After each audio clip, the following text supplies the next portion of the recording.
Pride and Prejudice by Jane Austen. Chapter 2. Mr. Bennet was among the earliest of those who waited on Mr. Bingley. He had always intended to visit him, though to the last always assuring his wife that he should not go, until the evening after the visit was paid she had no knowledge of it. It was then disclosed in the following manner. Observing his second daughter employed in trimming a hat, he suddenly addressed her with, "I hope Mr. Bingley will like it, Lizzie." "We are not in a way to know what Mr. Bingley likes," said her mother resentfully, "since we are not to visit." "But you forget, Mamma," said Elizabeth, "that we shall meet him at the assemblies, and that Mrs. Long has promised to introduce him." "I do not believe Mrs. Long will do any such thing. She has 2 nieces of her own.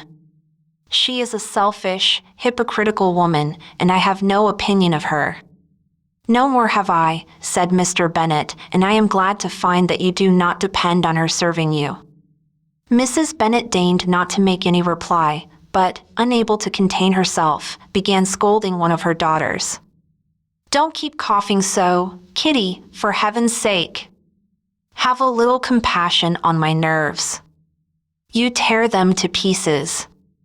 "Kitty has no discretion in her coughs," said her father. "She times them ill."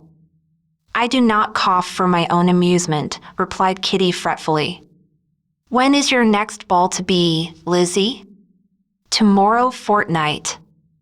"Aye, so it is," cried her mother, "and Mrs. Long does not come back till the day before, so it will be impossible for her to introduce him, for she will not know him herself." "Then, my dear, you may have the advantage of your friend, and introduce Mr. Bingley to her."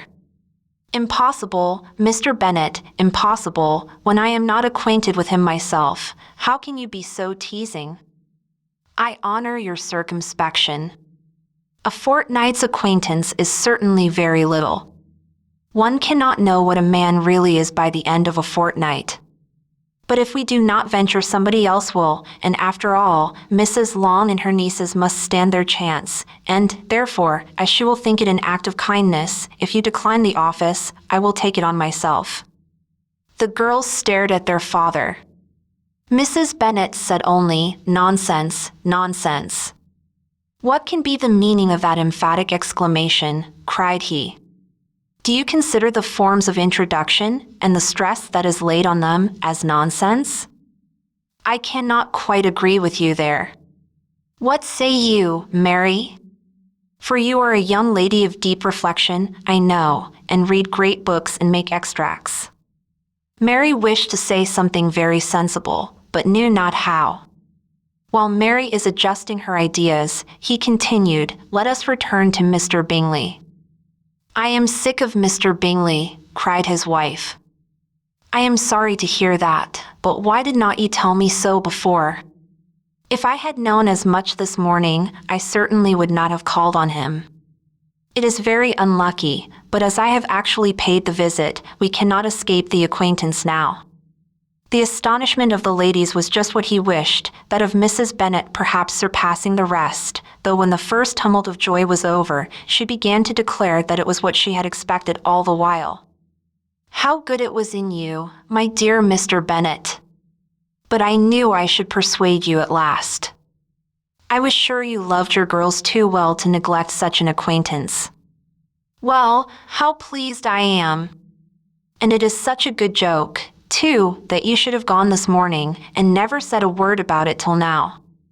"Now, Kitty, you may cough as much as you choose," said Mr. Bennet, and, as he spoke, he left the room, fatigued with the raptures of his wife. "What an excellent father you have, girls," said she, when the door was shut. "I do not know how you will ever make him amends for his kindness, or me either, for that matter. At our time of life, it is not so pleasant, I can tell you, to be making new acquaintance every day, but for your sakes, we would do anything. Lydia, my love, though you are the youngest, I dare say Mr. Bingley will dance with you at the next ball." "Oh," said Lydia stoutly, "I am not afraid, for though I am the youngest, I'm the tallest." The rest of the evening was spent in conjecturing how soon he would return Mr. Bennet's visit and determining when they should ask him to dinner.